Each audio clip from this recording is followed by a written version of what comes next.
কি চাও? আমার সঙ্গে কি কাজ রয়েছে? আলী জনাব, কাফেরগণ আমুনের ইবাদতকারীদের লাগাম টেনে ধরেছে আর একাত্মবাদী খোদার ইবাদতকে প্রাধান্য দিচ্ছে। আমরা জানতে চাই জনাব অজ্ঞামোহরের সিদ্ধান্ত কি? কোনো পদক্ষেপ নিচ্ছেন না কেন? কিছুদিন হলো ঘোষণাকারীগণ একাত্মবাদী খোদার ধর্মকে রাষ্ট্রীয় ধর্ম হিসেবে ঘোষণা করছে। ঘোষক প্রকাশ্যে একাত্মবাদী খোদার দিনের কথা প্রচার করেছে। আমাদের মাথা নত হয়ে গেছে। আমরা চারপাশের খবর সম্পর্কে অবগত নই। ইউজারসিফ তো তার নিজের কাজ করে ফেলেছে। আমুনের ইবাদত কারিগণের দেহে সর্বশেষ আঘাত এনেছে। অবশ্যই কিছু করা উচিত। আমাদেরকে অবশ্যই একটা নকশা আঁকতে হবে। যখন নকশা আঁকা দরকার ছিল তখন আঁকেননি। বলেছিলাম ইউজারসিফ এবং অখুনাতনকে শেষ করে দেয়া হোক, কিন্তু আপনি তা করেননি। আর এখন চাইছেন নকশা করতে। আমার যা কিছু করা প্রয়োজন ছিল সেটা আমি আঞ্জাম দিয়েছি। করেছেন। এতদিন পর্যন্ত ইউজারসিফ যা কিছু করেছে আপনি সেটা বসে বসে দেখেছেন, কিছুই বলেননি। এটা স্বীকার করে নেওয়া উচিত যে ইউজারসিফ ও তার খোদা অনেক শক্তিশালী। ইউজারসিফের খোদা শক্তিশালী নয়, বরং আমরাই নালায়েক এবং দুর্বল।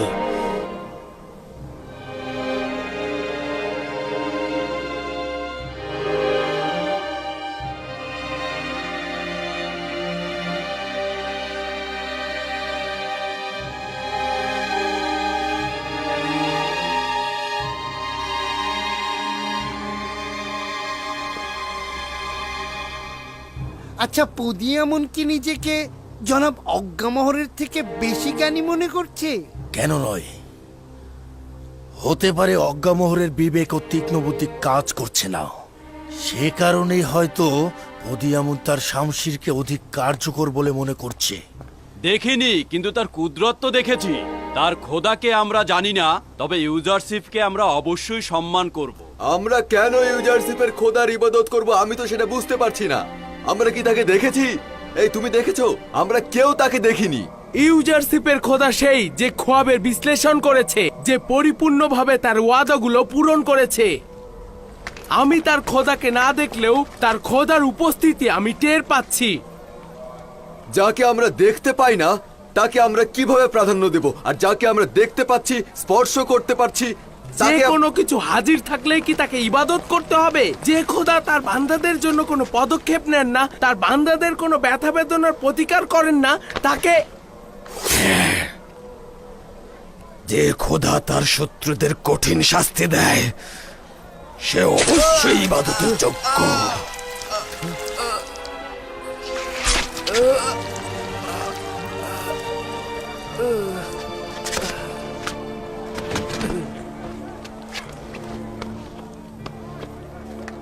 আজ থেকে আমনের দুশ্মন এবং একাত্মবাদী খোদার নামে কুফর প্রচারকারীদের শাস্তি হবে এটাই।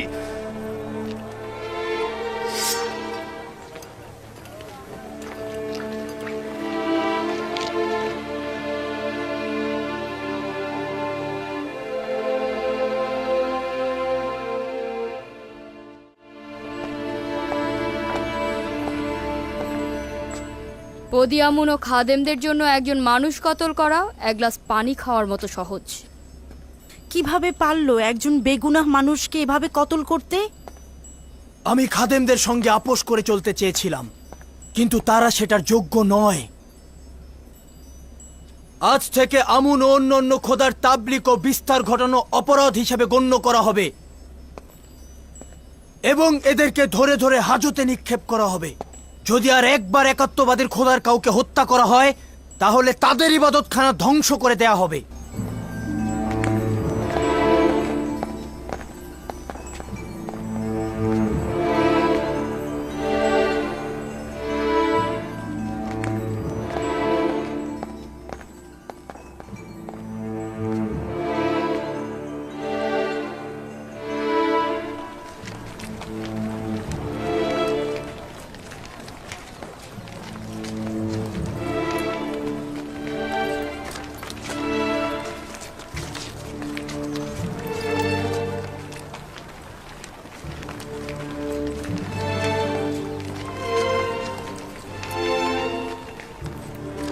এই যে দেখ, এখানে বসে আছে।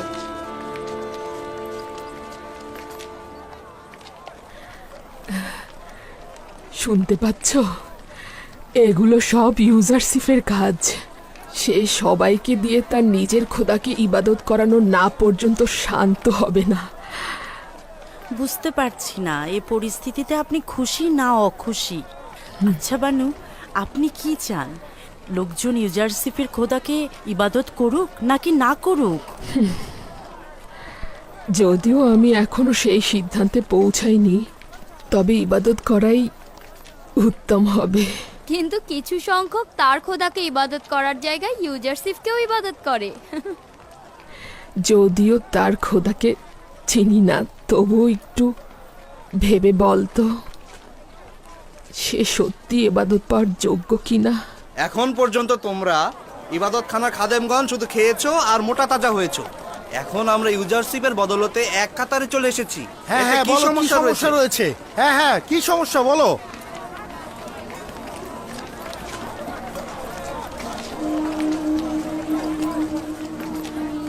ইউসুফ মিশরের সকল ব্যক্তিদের চালনি দিয়ে ছেকেছে, কিন্তু চাকুনির ছিদ্রগুলো ছোট ছোট দানাগুলো রেখে বড় দানাগুলোকে ছেকে ফেলেছে।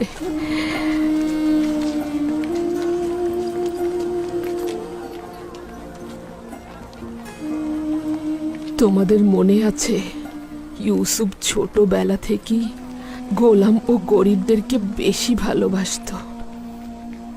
একবার তাকে একটা মুক্তা উপহার দিয়েছিলাম, কিন্তু সে সেটা বিক্রি করে রাজমহলের সবার পেছনে খরচ করেছে। সে সব সময় রাজমহলের খেদমতগার আর গোলামদের সাথে মিশে থাকতো। সব সময় তাদের ব্যথা বেদনা শুনতেও সাহায্য করত। আমরা কোনো খারাপ কিছু শোনো বলিনি। শোনো, যা দেখেছি তাই আমুনের বলেছি। ইবাদত ও তার পক্ষে কথা বলা অবশ্যই অপরাধ। তোমাদেরকে হাজতে যেতে হবে। চলো, এক্ষুনি চলো। ছাড়ো আমাকে, চলো। ছাড়ো, চলো। ছাড়ো আমাকে, ছাড়ো। এসো, তাড়াতাড়ি এসো, চলো। আমরা ভুল করেছি।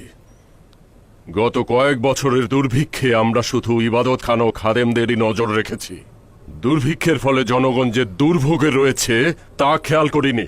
যা হবার তা তো হয়েছেই। এখন একটা উপায় খুঁজে বের করা দরকার। আমাদের উচিত ইউজারসিফ এবং অখুনাতুনকে হত্যা করা। এই দুই বিপজ্জনক ব্যক্তিকে আরো আগেই হত্যা করা দরকার ছিল। আমার কিন্তু ধারণা জনগণকে কিন্তু এখনো আমুনের দিকে ফিরিয়ে আনা সম্ভব। আমাদের কাছে এখনো যে সম্পদ রয়েছে তা দিয়ে লোকজনকে একত্রিত করে সৈন্যবাহিনী করে তোলা সম্ভব। ইউজারসিফের খোদার ইবাদতকারীরা যেন কোথাও নিরাপদে থাকতে না পারে। আমরা সব জায়গায় উৎপেতে থাকবো। এখন পর্যন্ত আমুনের ইবাদতখানার অসংখ্য খাদেম ও অনুসারী গ্রেফতার হয়েছে। তার মানে কি যে ইউজারসিফের খোদাকে অমান্য করবে সেই গ্রেফতার হবে? আমার মনে হয় পদিয়ামুনের উচিত হবে লস্কর বাহিনী নিয়ে গুদামে হামলা করা এবং গম বাজেয়াপ্ত করে নিয়ে আসা। আমি এমন নৃশংসভাবে হামলা করব যে তারা কখনোই ভুলতে পারবে না।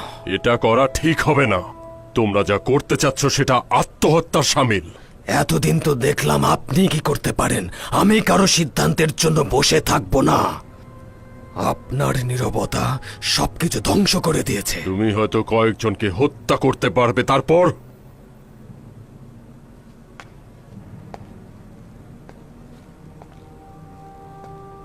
আমি আমুনের আইন ও খাদেমদের নিয়ে চিন্তায় আছি, খাদেমদের জীবন নিয়ে চিন্তায় আছি, আর তুমি আছো নিজের ক্রোধ নিয়ে। তাই বলছি শান্ত হও, চিন্তা ভাবনা করে পদক্ষেপ নেওয়া উচিত। আপনি বসে বসে চিন্তা করতে থাকুন। লস্কর বাহিনী দিয়ে আমি কি করব খুব ভালোভাবে জানি।